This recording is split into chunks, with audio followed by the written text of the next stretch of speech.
Hello, everybody. Greetings from Confederation of Medical Association of Asia and Oceania. I'm Dr. K.K. Agarwal. We are live on YouTube. With that, this is our 17th meeting in a row.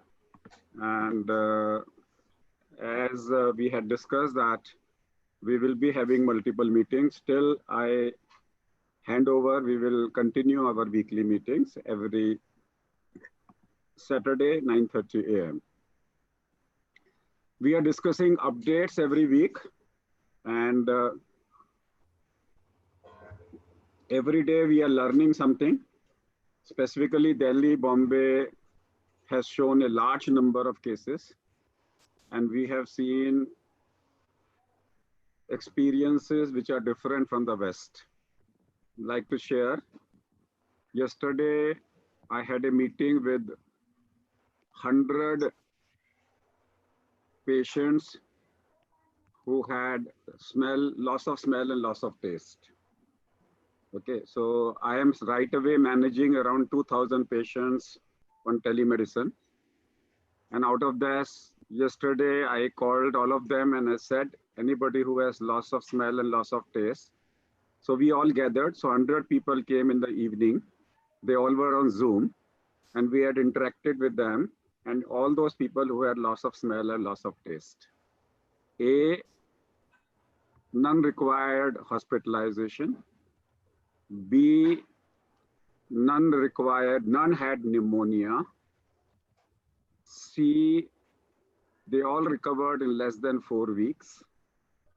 3 took more than 3 weeks and all recovered in less than 3 weeks. Male were more than female. Out of 100, 5% were children, predominantly male than females. None required oxygen concentration. 50% of them recovered without any treatment, and 50% said they have taken treatment. In many cases, it was the only presentation. Was loss of smell, loss of taste. In some, it was loss of smell. In some, it was loss of taste. When it was a loss of taste, it was a loss of taste for sweet and sour.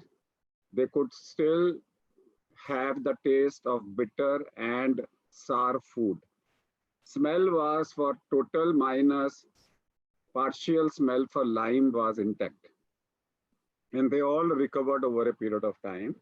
So one is that if you see a patient with loss of smell and loss of taste, I have started a campaign in India called Balle Balle. Balle Balle means you have recovered. So that means this is not serious. It may still be contagious because virus is in your nose. But if you see, so therefore 30% of your cases, somebody says I have loss of smell, loss of taste, you know that he does not require admission. You know these people can be managed at home. So fear of a large section of the society can go. Second experience we have got is, we are dividing COVID now into 2 categories, COVID and post-COVID. After 9 days, once we know the virus is non-replicative, we call them as post-COVID, because now it is the damage done by the COVID which we need to treat. So a patient, commonest presentation is post-COVID fever. That is the commonest presentation we are getting is post-COVID fever.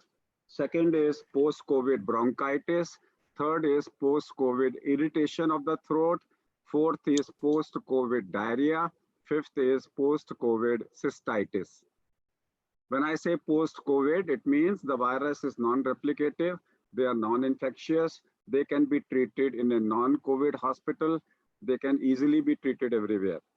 Another thing we are getting is post-COVID exertional tachycardia. I still don't have a data because echo reports are not available. I have an echo machine by my department. Still, we have not yet taken a step to start doing echocardiography after 9 days of illness. So I personally feel is after 9 days of illness, you have a post-COVID illness.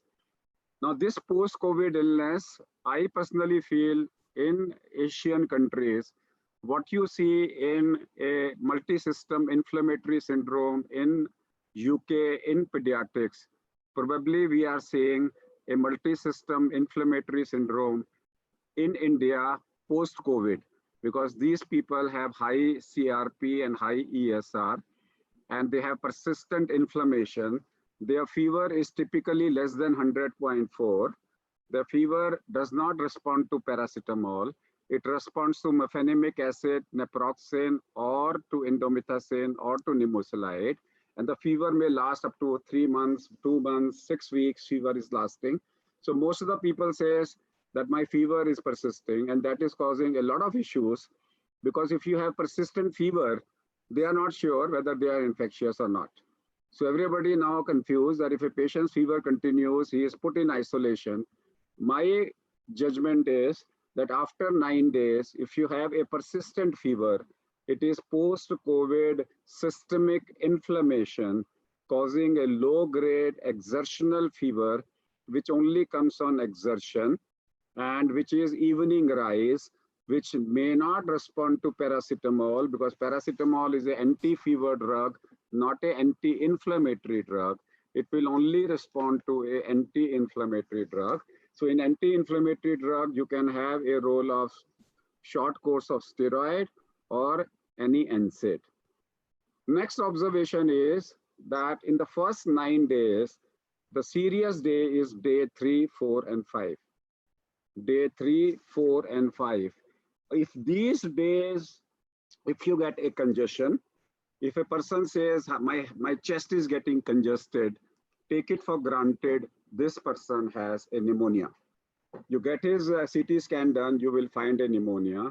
And at the onset of pneumonia, he gets shifted from mild to moderate category. Immediately give them 6 milligram of dexamethasone for 10 days.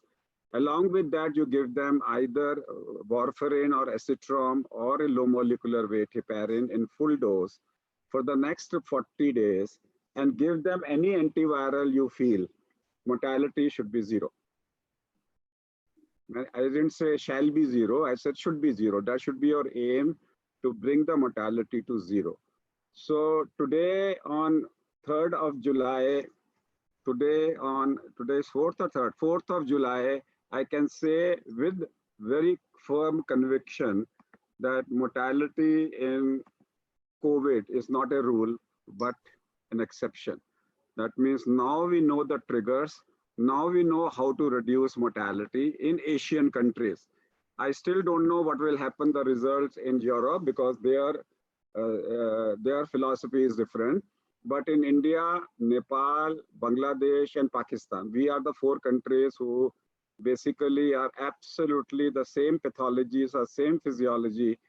If we can come out with a joint statement, our mortality should become 0. Say 0 is a aim.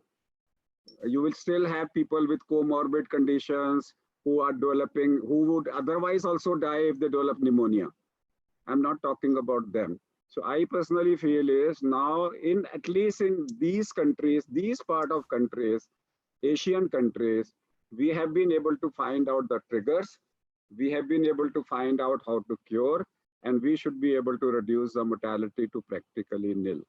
I would like now make it open for discussion, starting from Pakistan, then Bangladesh, then Malaysia, and then Nepal, and then Japan. Pakistan, Dr. Sajjad. Dr. Sajjad. Okay, thank you very much. Good morning, everybody. I think you have explained very thoroughly, Dr. KK, and I think my personally, being a ENT surgeon, not observe or in detail, but here in Pakistan, we are doing the same what we are talking about. Post-COVID problem we are facing, but not too much. But not too much patients we are facing here with the complaint after the post-COVID. Mostly the people are feeling with the weakness only. They complain the weakness for at least 2 weeks or rather 3 weeks sometime. And some people have, as you said, the temperature and the loss of smell, loss of taste for 4 5 days only. But we only advise them to just engage your in your work with not avoid exertion, take plenty of waters, and don't take any medicine. You can take a multivitamin or vitamin D if you have any uh, uh, reduction in your blood test. Uh, um, uh, the vitamin, the serum level of vitamin D is low, then you have to take a vitamin D. Otherwise, you are a normal person, you feel as a normal, and you just take plenty of waters with milk, soup, and all these nourished liquids. So most of the patients are feeling better after COVID, and few patients. But one thing more, you said that the temperature not responding when post-operative temperature is there, then paracetamol is not responding. But here, in my patient, I observe. It's my observation that the paracetamol is in few cases they respond paracetamol, but usually in post COVID patient they feel if any body pain or throat pain, then I advise them ibuprofen. So it's a very good response. Ibuprofen, diclofenac sodium. So these drugs, as you very well presented, the anti-inflammatory drugs. So I think what we manage here in Pakistan is only the symptomatic and advise them to take a balanced diet, a nourished diet, and take and don't go if he or she has a symptom, post-COVID symptom, then we advise to take at least few days more rest so that you don't go for exertion so that it cannot be aggravated. So this is the scenario here in Pakistan. Good. That's what we are saying is that now the time has come for us to talk about that mortality is, there can't be a fear like that. All see, there was a fear that corona means death. That has But gone away. Gopal, I just remember I want to present you and want to know what was the reason. What we feel here that after recovering from the coronavirus, we have 2 or 3 cases that after a month or 20 days, a patient died. Even a doctor is died So after that's a after very 20. good question. So that's a This is very good this, question. That this is a very why I would like to know. yes, I just want to know from yes. the panels what either it has happened in your country or not, or what is Yes, this? yes, yes. This is Why called it is? secondary. This is called secondary death. This is called secondary sudden death. It This is is maybe called, because of the embolism something. yeah. So this is because of hypercoagulable stage. Yes. When you have a patient on day 3, day 4, day 5, if they have small pneumonia, and if they are not given statin and an oral anticoagulation for 40 days, And that's it. these are the people who have secondary sudden death. Secondary means after 14 days, on day 14, 15, 16, you suddenly find them as dead. And if you do their autopsy, you will find them, they all are full of clots. So these are sudden CVA, sudden MI, arrhythmia, or pulmonary embolism. This is very common. Therefore, as a routine, we are telling you is that if you have a congestion on day 3, day 4, day 5, give them anticoagulation for 40 days. Yes. This is what seen in the first case, who was an Italian who came to India and who recovered and he suddenly died. So that's very common as a secondary hypercoagulable state. Remember, a hypercoagulable state can last for up to 40 days.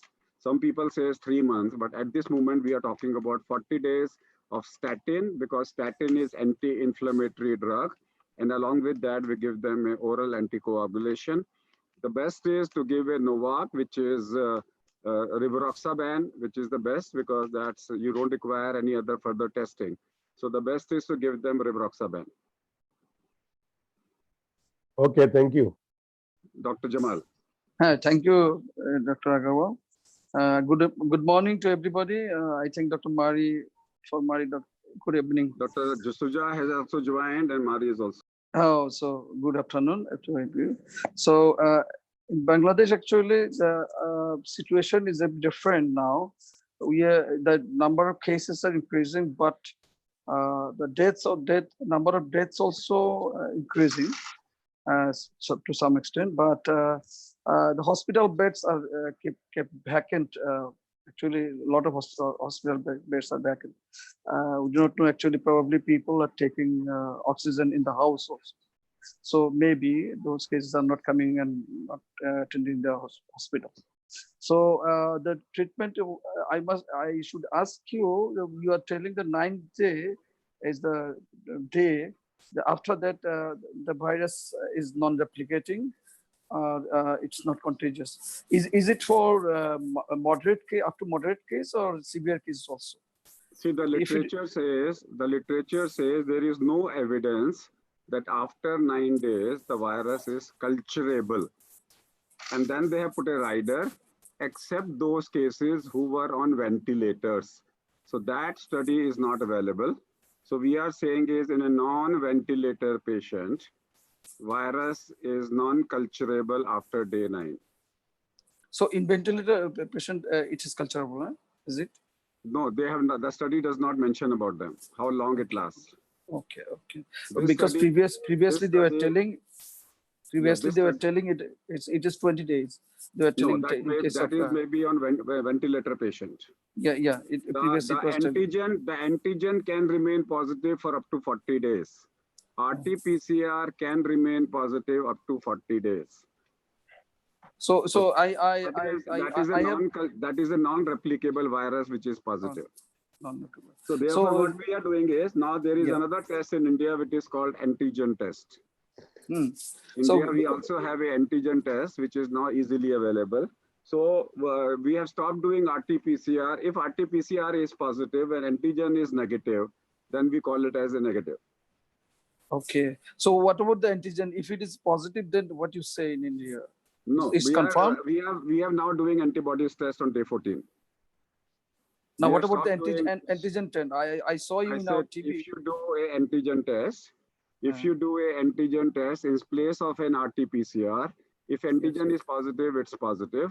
If antigen is negative, then you repeat RT-PCR. Okay. But nowadays, after 14 days, we are going for recovery. We are asking for a IgG antibody test. After 14 days, huh? After 14 days, we are going for antibody test. Antibody test. Okay. So actually, just two more just queries from you. That Delhi was practicing the home isolation. They have abandoned the home isolation. Rather, they have made mandatory. You told the last week that institutional isolation, they have made it mandatory. No, that home isolation has come back because within 24 hours, a matter went into the court, and the court directed that home isolation will continue. So on what ground actually court has given that verdict? Can you just tell me? Because the reason being, you cannot, when home isolation is positive, it is a prerogative of the patient and the doctor. Government cannot interfere on home isolation when treatment can be available at home. Now they have come back with the guidelines is that if you can have a room isolated to yourself, and if you can have a home isolation maintain guidelines, then home isolation is allowed. Okay, thank you. So that's all actually from my side. And just okay, I'll talk later. Thank you so much. Do we have now Malaysia? Hi, Dr. Agarwal, and hi everyone. Good morning. Dr. Rasu from Malaysia. Of course, our cases are now in the hospital less than 100 being treated. Death rate is 1.4%. And then, country is recovering. things are normalizing. And then in terms of the clinical part, I'm a GP, but based on the statistics and data shared by the Ministry of Health, we have changed a lot of things. In fact, the day of discharge, and also we also seeing a lot of travelers coming in now. And then all travelers coming into Malaysia, of course, they will be done antigen RTKs at the airport itself, and then they have to download an app, and then a wristband will be given and home quarantine. And day 13, they can go to the GP clinic or clinics and then do a antibody RTKs. And then day 14, they go to the district health officer report, and then they are normal. I think most we have no deaths in the last couple of. I think the last 1 month there's no death from the hospital itself. So in terms of the fever, I think most of them, from what we have heard, also reported by the ministry, is that most of them, there's no cases of whereby they were discharged and then got fever and then readmitted back. So fever also apparently subsided after a couple of days in the hospital. So nothing much on other data. So Malaysia has not seen post-COVID fever. So far, none. So far, none. nothing has been reported on such, because we are also at the lookout of, is there any cases of reinfection or getting admitted, because the ministry is also monitoring them. Even after discharge, if anything, they can go back to the government. But so far, there's no such data that has been released.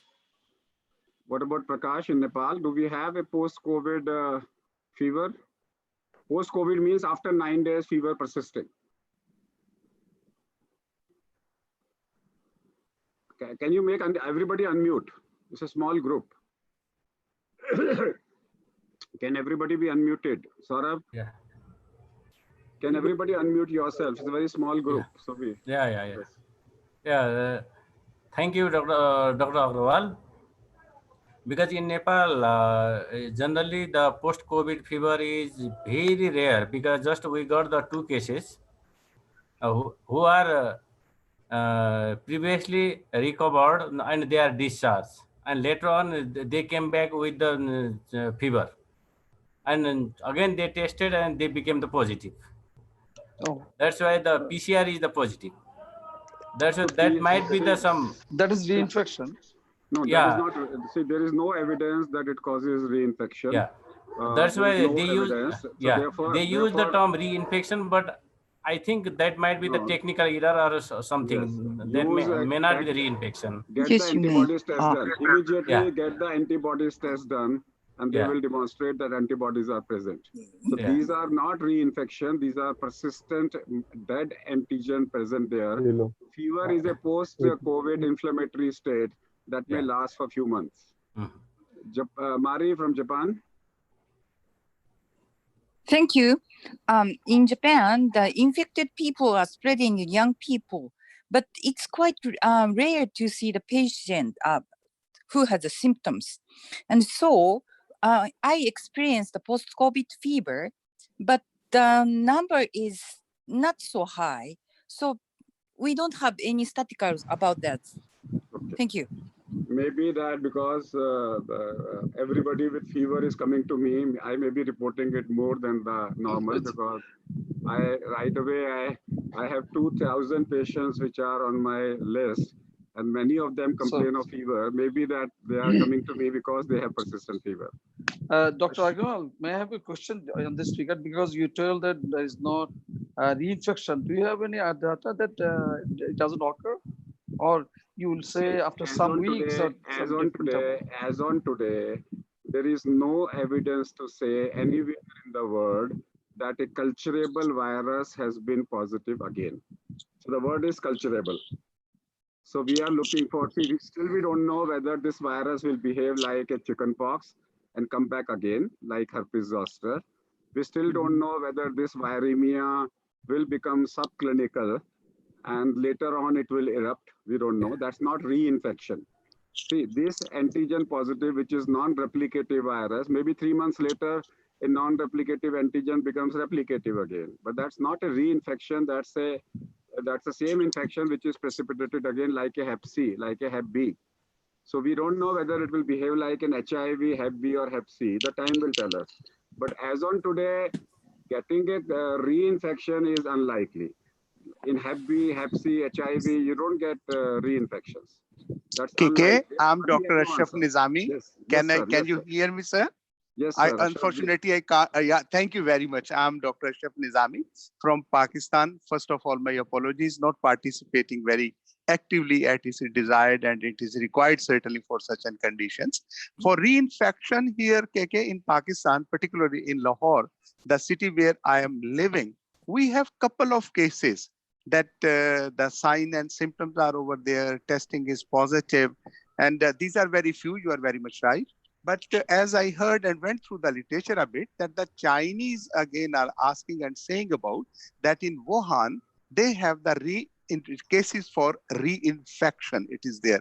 Although the science is going on, studying on, you are very much right, but we cannot very confirmly say that there is the reinfection of COVID-19. As we know, mutation is taking place, very rapid mutation is taking place. And what kind of stain it is going to be for the COVID-19, I think and I believe that still it is in process and time will show definitely what it is for. Thank you. So here I will add, Dr. Ashraf, there are several different types of coronaviruses. Yeah, COVID right. is one of them. You can get some other coronaviruses that cannot be an immunity. Number two is that we still don't know unless we do an antibody test. If you say antigen is positive and antibody hasn't appeared, then I would say this is resurgence of the old infection. If a patient has a positive antigen, which is a virus which is non-replicative, and if antibodies are not found, whether the same virus which was non-replicative present now has become a replicative virus, that is something we need to find out. And that is only possible to find out by doing a IgG antibodies. So if you say, it is very interesting, KK, I'm sorry for interrupting, that antibodies, IgG, is never that it is going to be positive. I mean, it never shows because it is the reaction of the body. You say something? I said specific COVID-19 IgG antibodies, COVID-specific IgG antibodies, if they are present. And that's I even understand. if the virus is RT-PCR positive, I will ignore it. I will look for other causes of fever. This is what I'm trying to say. Fever is one thing, but if we speak about the COVID, whether it is because it is a very, you understand what is the pressure and what is the depression even on the scientist, whether and people are saying that if it is going to be the reinfection, it is the worsen case. In Pakistan, what we are certainly under pressure that what it should be done if it is going to be worsen form of COVID-19, whatsoever the case it comes, and we are concerned about it. And the whole world is concerned, certainly. Actually, it is a reinfection. The patient will present as a fulminant form. Then the second infection should present as a pneumonia, not as a simple fever. That's right. If you feel a patient who is recovered develops a pneumonia, and where you find no other culturable virus or bacteria, and RT-PCR has become positive again, then only we should be concerned. Otherwise, secondary pneumonias are very common. I'm seeing a lot of patients who are getting after recovery pneumonia, and which is secondary infection because the immunity is low. Immunity is low. Yeah, that's right. And up to 40 days, RT-PCR positivity is well described in the literature. So if you get a patient after 2 months and his RT-PCR becomes positive, then I'm concerned. That's right. That's right. Great. Thank you. Thank you. So there is somebody who is 83125767504. Who is there? I can't see you. Somebody who has joined, but his face is not there and his name is not there.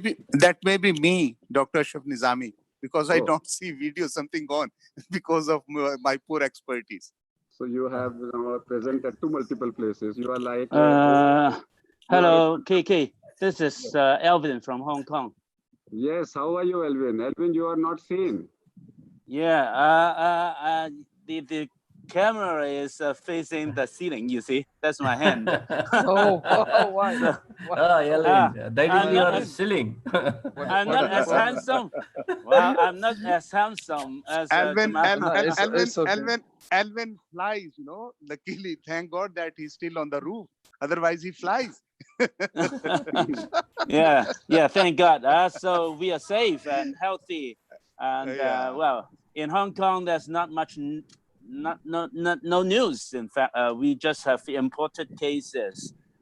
People return from Pakistan or India. That's all. You have some properties available in Hong Kong. Let us all shift there. People who are having a peak, say Delhi, Delhi, Pakistan, Bangladesh has a peak. So let us all shift to Hong Kong. People like Hong Kong so much. Alvin, kindly excuse me. Just I'm Ashraf, Dr. Ashraf. Ashraf, how are you? I think talking about that there is no people infected in Hong Kong, but this is just an import from Pakistan, Bangladesh, or India, whatsoever the case is. I believe that the investigations is very much important. If we check and you know that from Wuhan, how it comes up and it spread in the world, and it is certainly the migration, and a single case is enough to spread for 406 cases in a month. So I think this statement that we don't have, but some people coming from, and as we know that the PCR speaks about only 70%, but we have the accuracy rate. So such a statement giving that the only immigrants or the travelers or tourists, they are the ones who are coming to some country and they are the infected one. Because when they leave Pakistan or India, I'm sure they get testing over here.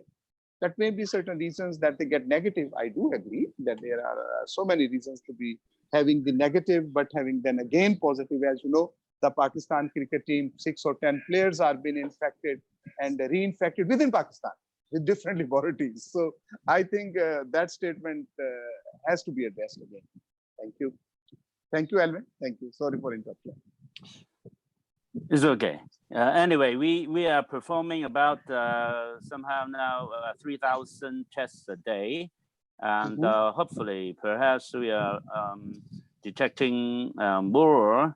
But anyway, now in Hong Kong, we are relaxing some of those regulations of limiting gathering people.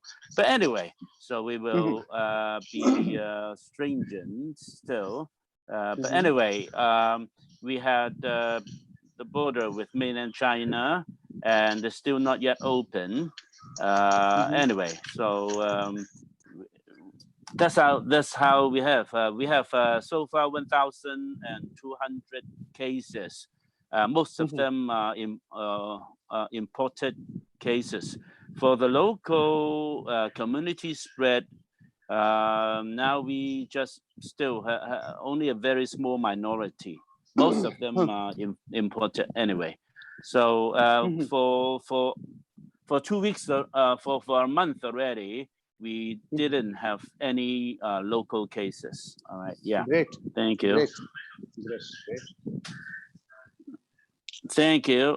But anyway, today I'm also going to have an international conference on pediatric neurology in Taiwan. So I'm going to have Zoom meeting with them as well. So it's a pity that we didn't have the participation of members from Taiwan and also Singapore today.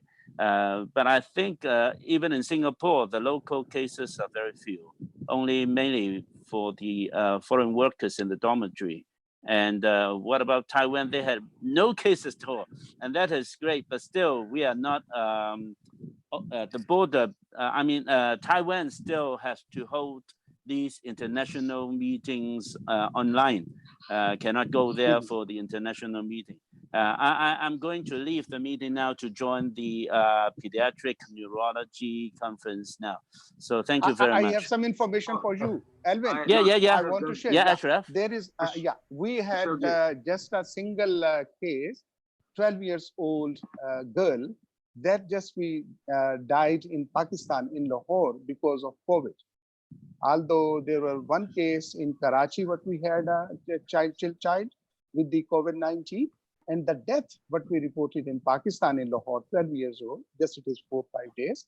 And just sharing for your knowledge that you should be aware of. So, yes, thank you. So I just want to add one thing, Alvin. Next week, when we start on Saturday, The first 10 minutes, you will give a presentation on what you have attended this conference. Neurology Excellent. and COVID. Yeah. Whatever you are attending, make a preparation and let's listen to what they have spoken. So 10 minutes talk can Good. be there by Alvin next time. That's what one can be. And Anyway. I can also ask Dr. Ashraf Nizami, let's divide now into talks, then a general talk. So next time, 10 minutes, Dr. Nizami will give on COVID in children and Alvin will talk about COVID in neurology. You prepare. Yeah, thank you. honor. I will be interested to know the patients in Lahore. I have been to that children's hospital, right? And the so same one. that child must have died from multi-organ failure due to the multi-system involvement, immunological impairment due to the COVID-19 infection. So I will be expecting your report of the patients in children in Lahore and in Pakistan. Thank you. Definitely, Alvin. I'll work it out and present it. So Thank you. Let's have the final comments from Dr. D'Souza and then Ravi Naidu. Well, thank you, Dr. Agawa. Thank you. Thank you. Right. Well, I have, we've had some difficult times in Australia, where Victoria, Melbourne, is the only state that had something has happened, and there are a couple. It's still being investigated. There's a judicial inquiry being held where some of the security who were looking after the quarantine, the international returned people, there were some rules not followed. So between these people who were, the guards of security, and they then took the infection. It's interesting that something like this has happened. It now has a judicial inquiry worth $3 million they're spending to look at this, where the guards who are the security people didn't follow this, mixed with the quarantine people. There's so many reports, we don't know exactly. But whatever it is, I think, Dr. Ashraf, what you said is true. One person, two people, it ended up now, we've had a lockdown only in this, the rest of Australia is opened up, and they had to re-enclose, and in about 10 days, it's gone to 500, or a little over 500. But fortunately, there's only 5 in the intensive care. But there's a complete, the military army has been called out and so forth. So I think what you said, you only need 1 or 2. And again, I think it doesn't matter whether it's imported or not, because that one person is enough to bring this whole thing. So we have this problem in Australia, but the rest of the states, in fact, they haven't had anything there, and so they've all opened up. Whereas Victoria, Melbourne, has had gone back to phase 3, which is not full lockdown, but there are 4 things. Only 5 people you could have, and it's like that. So that's that's as far as. And of course, they're doing a lot. They're having camps, and they're doing something like 10, 20,000 people of tests every day. The army is also come in, and they're doing, but the one person, so they now think it's a super spreader. They're doing it some genetic testing and whatnot all, but the on and short of it is that's the impact that is had. Of course, when you compare to the world, it's not much, but still, considering that the rest has hardly had any patients. Victoria alone has had this, and all coming from from the infection of that was brought in quarantine group. From there it went. Okay, that's as far as Australia is concerned.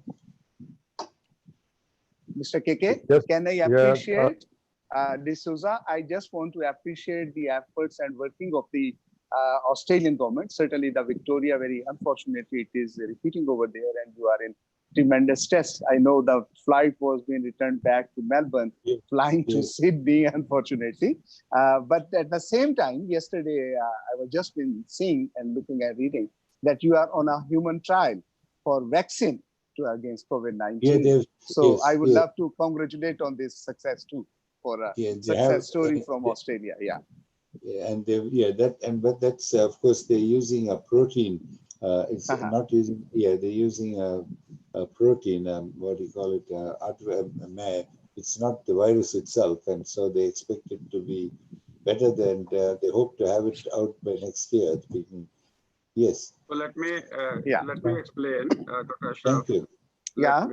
For the knowledge of everybody, let me explain about 5 minutes what a vaccine is. Okay. Right. Thank you. Thank you. If you use the virus itself, then it is like a primary vaccine, which UK said that infect everybody with the virus and let them become immune to it. That is the herd immunity. Herd immunity, you mean by? Yes. Second is killed virus. You kill the virus and use it as a vaccine. So some companies are working on a killed virus. Then you take the virus, attenuate the virus, and make it non-replicative. And that virus, India is using a attenuated vaccine. Vaccine is gone into a phase 1 trial. The fourth is that you take the messenger, you take the DNA platform, and into that you put the antigen into it and convert it into a vaccine. That is also being used as a vaccine trial phase 1 in India. The next is you take the mRNA, RNA, make a replica of RNA, and use it as a vaccine that Moderna company is doing. Then you take the spike of this vaccine and put it into attach it to another virus called adenovirus, that is called chimp adenovirus. Oxford is working on that. Then you take a VLP platform, which is called virus-like particle, which D'Souza is talking about. In a virus-like particle, you are not using the virus, but as something similar to that you are using and producing immunity. That is become a VLP vaccine. Then you take one component of a vaccine and conjugate it with something which potentiates its action is called as a conjugate vaccine. Then you can use the membrane of the vaccine or envelope of the vaccine and use it as a vaccine. These are called membrane and envelope vaccines. So, or you use a antigen of a virus, one portion of a virus, and use it as a vaccine. So there are multiple ways of making a vaccine. It is something like you take a human being and somebody says, I will use the ear as a component. Somebody will say, let me take the nose. Somebody will say, I will take the leg. So every portion of a virus is being used to produce a vaccine. Now, which will succeed, we don't know. Now, why we are worried about the vaccine is a couple of reasons. Number one, will the virus produce a humoral antibody or a cellular antibodies? This virus is causing a cellular reaction. It is causing less of a humoral, more of a cellular reaction, which is a cytokine is a cellular reaction. So your vaccines may produce a cellular antibodies, but they may not prevent cytokine crisis. We don't know. These antibodies which are produced by a component of the virus, will they be lasting? We don't know. Will they be able to produce a antibody which are safe? We don't know. Will they prevent thromboinflammation? We don't know. Now, Moderna trial showed that it reduced the viral load. It reduced the pulmonary complications, but it did not reduce the viral load. That was their trial, which means that extra pulmonary manifestations may not be reduced. So still we don't know in a vaccine what will happen, because everybody is working on a different part of a vaccine, and which vaccine we don't know. And we still don't know whether the vaccine will be able to produce a long-lasting effect or not. This shouldn't happen. We take a vaccine and the disease is suppressed today, and maybe after 6 months the disease becomes intensified. We don't know. So at this moment, all is speculative. We all are watching. These are basically every country is looking that they will introduce a vaccine, become rich, look after their, improve their economy. So at this moment, it's an economy game. Every country wants to come first. Good businessman, They not want country, to, good businessman. they want to restructure their economy, and then they say after 6 months we'll see what happens. Exactly. So at this moment, we can't rely on the vaccine. We have our chair That's joining, Dr. Chong. Yes. Before going to Dr. Chang, Keki, may I ask one question simple? That is about the investigation. That is the saliva. I heard that in Australia again, I'm referring back to Australia, that they are preparing for that the testing that is going to be through the saliva too. I'm not aware if it is just for my personal information. I may be ignorant about it. No, they've started it. It's being used. It's being used. It's brought by the Doherty Institute in Melbourne. It is, you see, it is at least from what they've said. It's not it's I think not as specific as the nasopharyngeal swab, but we had unfortunately more than 10,000 people from these hotspots refused to take the test. You must have heard about it. 10, it is in Pakistan too. This was it is also a problem. People are reluctant for this swab taking. So that's what was encouraging for me. If it is a simple test, is there? Yeah. So they, even though this is less, probably the specific, the reliability might be less than the nasopharyngeal. It's better than not doing it at all. So that's the premise. It's probably because there's a large number of people refusing to do it in these hot spots. So the region which has been locked down, yesterday they said that they gave 10,000 people have refused.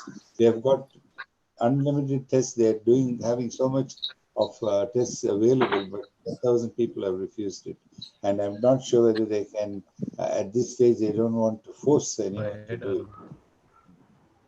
Hello, Agarwal, can you hear me, Agarwal? Yes, please go ahead.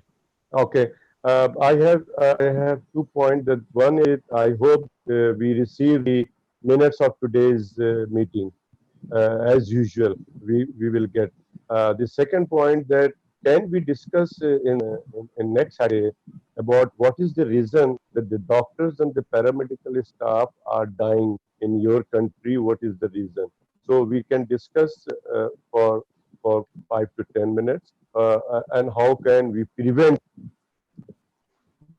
So the next topic will be Dr. K.K. Agarwal will talk about doctor's death. Dr. Ashraf Nizami will talk about corona in children, and Elvin will talk about neurology. The meeting will be chaired by Dr. Chong next time. Great. So now we will have structured talks every time. Let 3 people talk on 10 minutes each. Let them prepare and talk. So the next topic has already been announced, and every time we will have a structured talk by 3 people. So let me ask Chong to give a final review without hearing anything, because he joined late. He is expert, and chairman never has a time to listen. He just, Mr. Chong. So sorry. Yeah, my apologies. Because Saturday, usually around this time, I am headed to the dormitories to help out. Because, you know, our dormitory explosion here needs a lot of help. So I usually go to the dormitory around this time. So sometimes I've just finished inspecting a dormitory. So I've just come out of the dormitory. So sorry, my apologies. No, it is just kidding. Nothing serious. Nothing serious. Please don't take it seriously. Go ahead. Okay. Yeah. Sorry. Okay. So I just came in at about 12:45 or 12:40, and I listened to all these talk about vaccine. And KK Agawa, Dr. Agawa is correct. President is correct, because we really have no idea where which vaccine will succeed. But remember, the last vaccine that succeeded and did a very good job was the polio vaccine, and it was only 50 to 60% effective, but it wiped out polio. So everybody don't forget that. But a not so effective vaccine may still work. So that's the thing. But the other thing is, I'm really worried about things like, for example, messenger RNA, because messenger RNA, as you know, it moves between the nucleus DNA and the protein synthesizing sites of the cells. So it can move everywhere. Messenger RNA can go into every cell in your body and so on. So some of these new ways of doing vaccine, I'm really, really kind of worried about it. Yeah. So, but having said that, it's good to know that there are so many different ways of doing a vaccine, and every country is doing a different technique. So it's fantastic to hear all this, of course. But again, we are not sure till the jury is out, until the final verdict. And of course, one more thing is, as President says, whether it will evoke normal antibodies, neutralizing antibodies, killer T cell response, we still don't know. So there are a lot of unknowns, and the last time a vaccine, the average time a vaccine takes to reach a market is usually 10 years. So now we're doing it in like less than a year or less than 2 years. I mean, there are so many pitfalls ahead. So I think we have to be guardedly optimistic, but not too over optimistic about the vaccine. So that's all I have to say. Thank you very much. Thank you, everybody. Let's see you next week. We'll have 3 sessions. Next week, that will be neurology and COVID, children and COVID, and why doctors are dying. Vis-a-vis, I'll take it, instead of taking why doctors are dying, I will take it up as how to prevent death among doctors. Yeah, health professionals, not the doctors, but the health So when I say professionals. doctor means health professionals. Yeah, definitely. Any good news from the solidarity trial to you? 2 weeks. 2 weeks. 2 weeks. They have announced that they will give the results in 2 weeks. Thank you. Okay. Thank you, everybody. Thank you. Okay, Thank you. namaskar. Thank you. The very Nice fact that Thank you trial- very much. Namaste. The very Namaste. fact the trial has Bye. not been funded Namaste. prematurely. Namaste. Bye. We have, just for all of you, tomorrow there is the webinar and on family and relations. It continues there with the American Family Therapy Academy. So those of you, Dr. Jamal, I sent you the message, but you didn't last Yes, Ah, week. sorry. but I that time I had another meeting. I Actually. sent it to you I earlier. saw Yeah. it. Yes. So Definitely. you're this all time welcome. I'll I participate. put it on the web. That's fine. You could Thank join you. if you Thank want. you. Yeah. I'll Okay. participate. Thank Thank Yeah, you. yeah, sure. Thank you. Thank you. Oh, Thank you. Thank you very Thank you, much. KK. Thank you very Thank you. much. Thank you for excellent arrangements. Thank you. Yeah, thank you all.